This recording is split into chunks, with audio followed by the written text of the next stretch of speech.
Baleia Azul, mais um jovem catarinense entra no desafio, mas colegas percebem a tempo e ajudam a evitar a tragédia. Movimento nas rodovias. Operação Tiradentes registra morte de família inteira de Chapecó. Uma carga lotada de contrabando. Carreta é flagrada com mais de 400 mil maços de cigarros contrabandeados. Golfinho é resgatado após ficar preso em rede de pesca em Balneário Camboriú. Sem papas na língua. Um dos principais procuradores da Operação Lava Jato participou de evento hoje na capital. Novidade na telinha. Veja os preparativos para a estreia do Meio-Dia Catarina, que começa na próxima segunda-feira. Dia 24 de abril estreia o Meio-Dia Catarina. Com as principais notícias do estado, o melhor do esporte, entretenimento e interação. É isso mesmo, de segunda a sexta ao 12h30.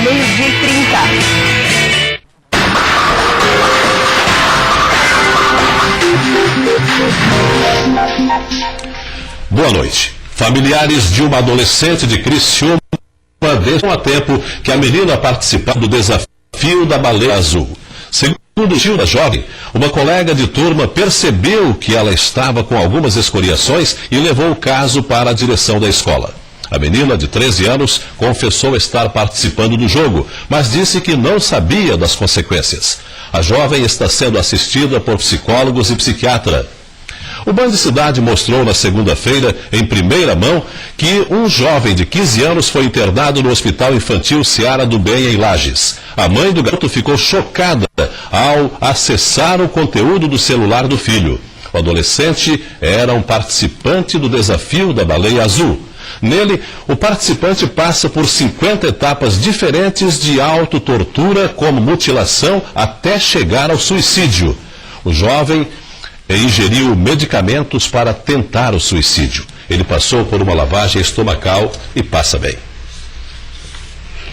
Santa Catarina registrou mais uma morte por gripe A neste ano. Depois das vítimas de Lages, Florianópolis e Jaraguá do Sul, um paciente de São Miguel do Oeste morreu por complicações causadas pelo vírus H3N2. Todas as vítimas tinham fatores de risco associados. 2 eram portadores de diabetes mellitus e 2 de doença cardiovascular crônica. As 4 mortes foram causadas pelo subtipo da gripe A, o H3N2. O estado já registrou 15 casos de influenza A e 1 de influenza B.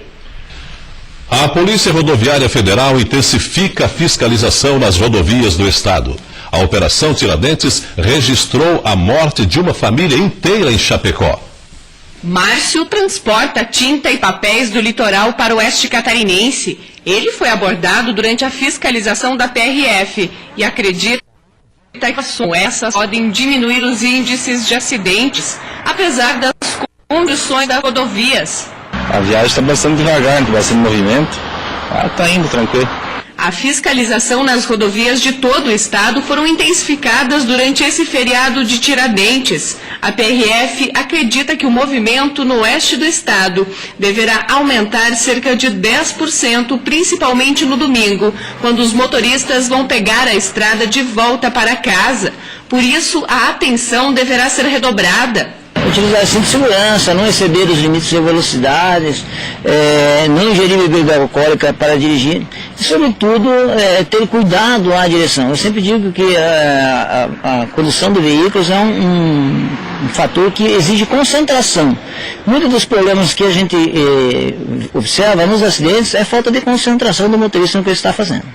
Deverá ser sepultada neste sábado a família de Chapecó que morreu em um acidente na BR-163 em Lindoeste, no Paraná. Janete Delariva, de 30, e o filho de 16 anos estavam em um veículo quando o condutor do carro tentou fazer uma ultrapassagem e bateu de frente com um caminhão. As 3 pessoas morreram na hora. Conforme a polícia, a filha do casal, de 4 anos, seguia a viagem em outro veículo com familiares. Uma carreta carregada de cigarros contrabandeados do Paraguai foi apreendida hoje. São aproximadamente 400 mil maços. 2 homens foram presos. O motorista afirmou que o destino da carga era o Rio Grande do Sul. Somente em 2017, a Polícia Rodoviária Federal em Santa Catarina já apreendeu mais de 10 milhões de maços de cigarros contrabandeados vindos do Paraguai. Um dos principais procuradores da Operação Lava Jato esteve hoje em Florianópolis. Deltan Dallagnol falou sobre o futuro das investigações. Deltan Dallagnol realizou uma palestra pela manhã. O tema não poderia ser outro: corrupção e ética nos negócios. O procurador do Ministério Público Federal é integrante da Operação Lava Jato. A maior operação contra a corrupção da história do Brasil não tem prazo para terminar. Estima-se que mais de 400 políticos já tenham sido citados. Para Dallagnol, a Lava Jato até pode mudar o país, mas não sozinha. Nós precisamos mudar, sim, o sistema político, o sistema de justiça, que propiciam condições, favorecem a corrupção e o seu desenvolvimento. Nós temos um sistema de justiça que produz impunidade como regra em casos de colarinho branco, em casos de corrupção, e isso faz com que o crime compense. Nós temos um sistema político que demanda, em campanhas eleitorais, altas somas, tem um número de candidatos que é infiscalizável, um número de partidos que gera uma promiscuidade na formação da governabilidade, e nós precisamos mudar tudo isso se nós queremos que não seja uma simples troca de corruptos no poder, mas sim que seja uma mudança efetiva para um país menos corrupto. Dallagnol já apresentou um projeto com 10 medidas para combater a corrupção no Brasil. O procurador espera que uma reforma no judiciário possa dificultar a ação dos criminosos no futuro. Lembrando que a Lava Jato faz diagnóstico, ela não faz tratamento. A Lava Jato revela o que aconteceu, mas assim como quando você vai no médico e você descobre que você tem uma doença, você precisa tomar um remédio, agora a sociedade brasileira precisa tomar um remédio. E o remédio prescrito é reformas. Reforma no sistema de justiça, reforma no sistema político. Sem isso, depois da Lava Jato, o pêndulo que se moveu numa direção de punição, de responsabilização, tende a voltar à situação original, se não piorar. Um dos pontos que mais chamou a atenção durante a entrevista coletiva, o procurador foi que comentou sobre a necessidade ou não de haver um contrato direto com a Odebrecht para que tenha havido a corrupção. Este foi um dos argumentos de defesa dos políticos catarinenses que foram citados nas últimas delações. Veja o que o procurador disse. Quando a gente acusa alguém por corrupção, quando você tem prova de que houve uma venda do serviço público, o fato de não existir um contrato de um governo ou um contrato do Senado Federal com o Odebrecht é prova de que não, aquelas pessoas que receberam dinheiro não se corromperam? Não é prova. Aquela pessoa pode ter influenciado e pode ter beneficiado a empresa por meio do serviço público, por meio da sua função, de algum modo. É isso que deve ser investigado. Hoje é 21 de abril, dia dedicado à memória de Joaquim José da Silva Xavier, o Tiradentes, morto em 1792. Um brasileiro que representava a classe média, revoltada com a cobrança exacerbada de taxas e impostos pelo Império Português sobre a produção de ouro. Claro que não foi só por isso, havia também as convicções políticas e até religiosas, mas o que incomodava mais naquele momento era o que envolvia a área econômica. É coincidência. Se na época fosse desencadeada uma operação Lava Jato, com as condições de hoje, será que Tiradentes teria sido executado? Claro que os traíras que já existiam ainda existem, mas hoje não temos um Tiradentes para denunciar as falcatruas. Temos um corpo de abnegados homens de instituições como a Polícia Federal, Ministério Público, Procuradoria Federal e tantas outras que estão colocando o dedo na ferida, doa a quem doer. Como vemos, o Brasil é um país de qualidade positivamente desigual, pois se assim não fosse, não teríamos as condições que temos de poder manter a esperança de que vai sempre melhorar. Como manifestou agora Deltan Dallagnol, hoje, aqui em Florianópolis, é necessário que se promova a reforma política e também a judiciária para que os executores da lei tenham instrumentos compatíveis com as necessidades para coibir definitivamente esse comportamento corrupto na política. Agora, vale lembrar da eleição do ano que vem. Será a oportunidade de não votar nos maus políticos estaduais e federais. Maria Paula. É a hora da resposta, né? Hora da resposta. Você vai ver a seguir. Golfinho é resgatado após ficar preso em rede de pesca em Balneário Camboriú. E ainda, no Conexão Washington, nosso colaborador Francisco Vieira destaca como anda a relação Brasil-Estados Unidos. Rapidinho a gente volta.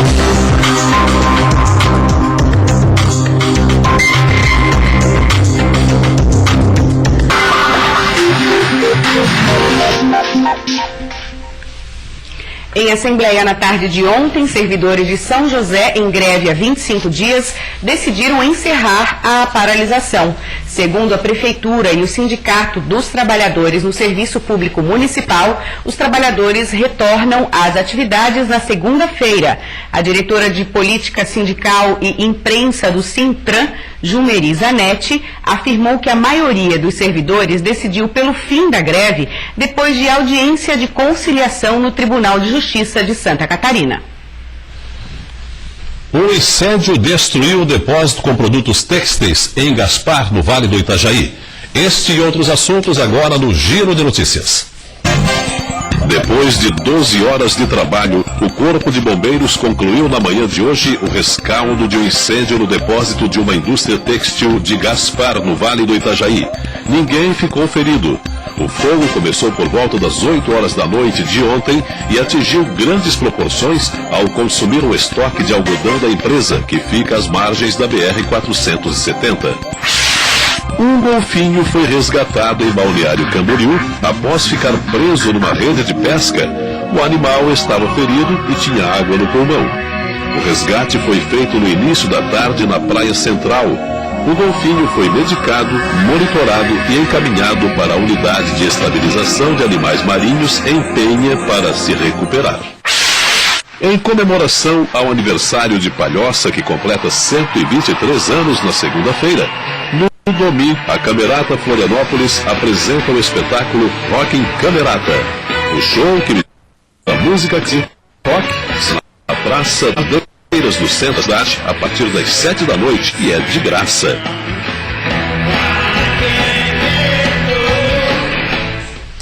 Hoje é sexta-feira e o Band Cidade se conecta aos Estados Unidos no Conexão Washington.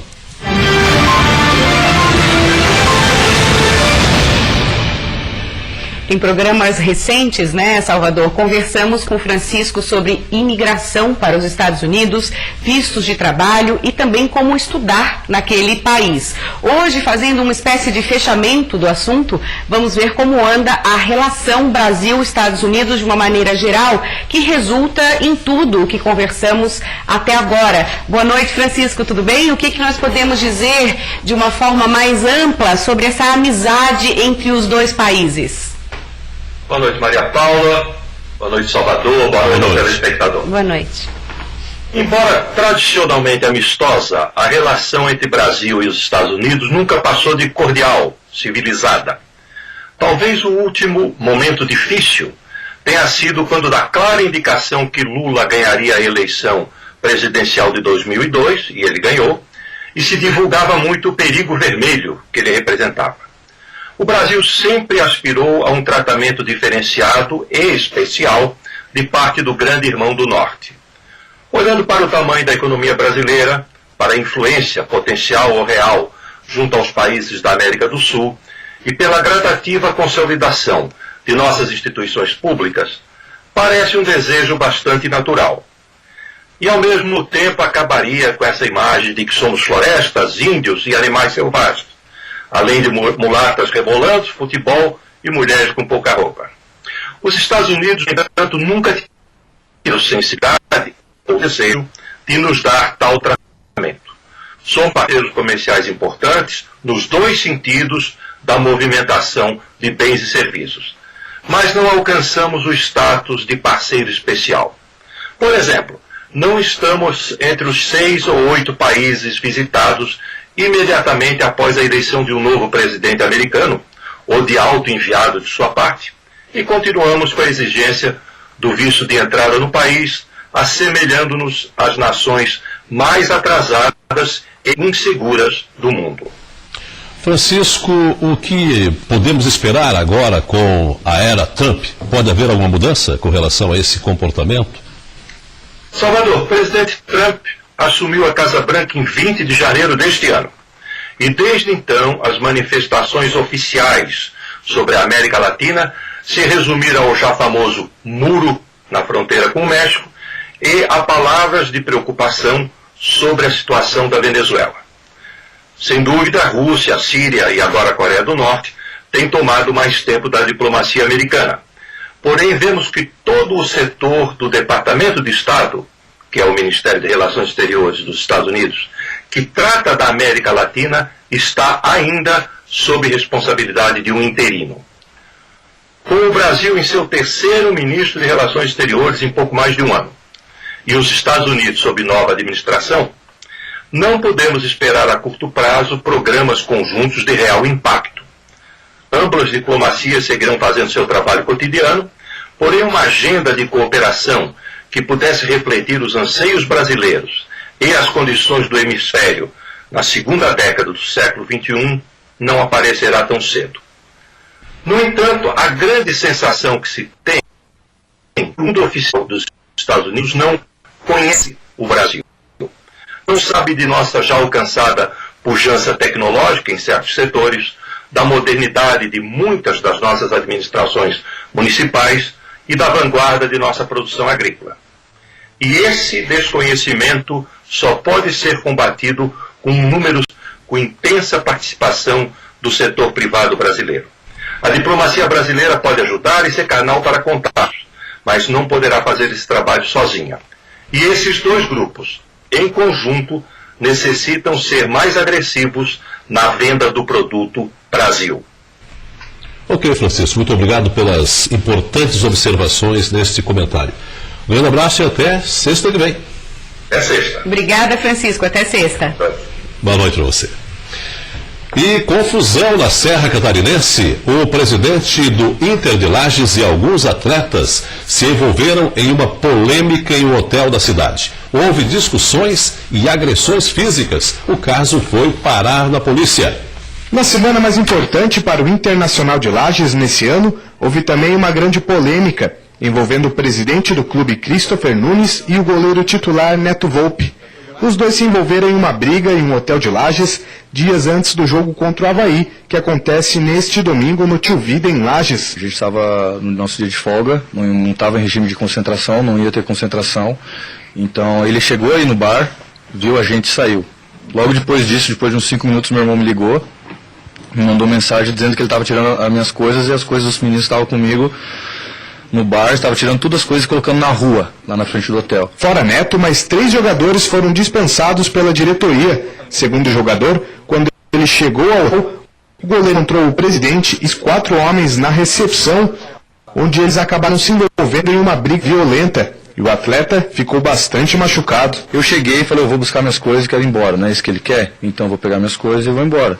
Quando eu ia andando, que eu ia me aproximando da minha mala, foi onde começou os caras a me agredir. Os caras me derrubaram no chão, me bateram de um monte de jeito. O presidente estava com um taco de sinuca na mão, que foi o que eu vi. A hora que eu fui tentar me levantar, ele bateu com o taco de sinuca na minha cabeça. Em nota, a diretoria do Inter de Lages diz que desligou do elenco o goleiro Neto Volpi, o meia Marquinhos e os laterais Jefinho e James, porque os 4 jogadores estavam em um bar ingerindo bebida alcoólica durante uma semana importante para o clube. A nota ainda diz que Neto Volpi chegou ao hotel bastante alterado e usava palavras de ameaça ao presidente do clube, Christopher Nunes. O Inter de Lages lamenta muito o episódio, ainda mais em um momento onde todos deveriam estar juntos pela instituição. Perguntado ao goleiro Neto Volpi se ele voltaria a jogar pelo Inter, ele foi categórico. Se eu for voltar um dia, espero que volte com um clube em melhores condições de trabalho, que não igual a essa que o presidente faz a gente passar aqui. Você vai ver a seguir. No clássico catarinense, Avaí e Figueira ficaram no empate na Primeira Liga. Com isso, as duas equipes estão fora da próxima fase. E você vai ver também os bastidores do Meio-Dia Catarina, um novo programa que estreia segunda-feira aqui na TV Catarina. Já voltamos.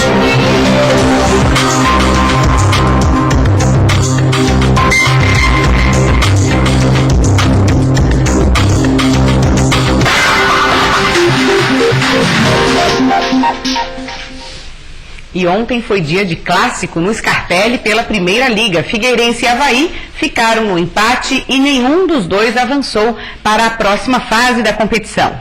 O Furacão começou vencendo. O Eldinho avançou pela direita e bateu cruzado. No rebote, Índio botou para dentro e fez 1-0. O Avaí chegou ao empate no segundo tempo, quando o baixinho Rômulo subiu mais que todo mundo e deu números finais ao último clássico da temporada. Fim de jogo, Figueirense 1, Avaí também 1. Tem novidade na Maria. Na próxima segunda-feira estreia aqui na TV Catarina o Meio-Dia Catarina. É um mix de jornalismo, esporte e entretenimento. O repórter Juan Todescati acompanhou os últimos ajustes realizados hoje e mostra para você. O Meio-Dia Catarina entra no ar na próxima segunda e tem uma proposta diferente: levar ao público conteúdo de qualidade sem abrir mão da interação. Esporte, entretenimento e jornalismo juntos. Um novo formato, novos cenários e a apresentação dos jornalistas Cibele Fábero e Gustavo Bosley. A gente pretende usar muito a interatividade das plataformas digitais, das redes sociais e ter a interação do público com a gente enquanto a gente estiver no ar no programa. O esporte segue sendo um dos pratos principais da TV Catarina, agora dentro do Meio-Dia Catarina, vão ter um espaço bastante grande, e seguindo essa linha de interatividade, consolidou e botou a gente aí perto de várias cidades, cobrindo segunda, terceira divisão do estadual. Vamos seguir nessa mesma onda, vamos repetir e melhorar a receita que deu certo lá atrás. Novo cenário, matérias especiais, entrevistas e quadros diferenciados, como Virou Viral, que será apresentado pelo jornalista Lucas Miranda. Ele vai falar sobre os assuntos mais comentados da internet. Esse é um quadro inédito aqui na TV, porque a gente vai falar só do quê? De internet. Eu sei que fica meio perdido. Onde é que eu tô? Cheio de meme, rede social, filho está assistindo negócio, não sabe o que é, desafio, what about challenge, você não sabe o que é? Agora você vai saber, eu vou ser o seu guia nesse mundo da internet. Desde o início do projeto a gente teve uma ideia bem bacana de ter a interatividade do nosso telespectador com os nossos apresentadores, fazer com que os nossos telespectadores acreditem que o que eles encaminharem pra gente, a gente vai dar um retorno bacana para eles. Os últimos ajustes estão sendo feitos, está quase tudo pronto para estreia. É segunda-feira, 12h30, estreia do Meio-Dia Catarina. Será uma hora de conteúdo de qualidade e com um diferencial, a sua participação. Espero que todo mundo, na segunda-feira, do 12h30 ao 1h30, separe esse tempinho do dia aí pra estar junto com a gente no Meio-Dia Catarina. Ó, vai ser muito legal mesmo. Segunda-feira a gente espera vocês, tem muita novidade, tem muita coisa boa, a gente quer o público mais perto da gente e por isso a gente conta com a audiência de vocês e com a participação. A gente conta mais na segunda-feira e durante a semana. Até lá! Imperdível, 12h30, então não esqueça. Band Cidade termina aqui, uma boa noite e até segunda-feira. Boa noite.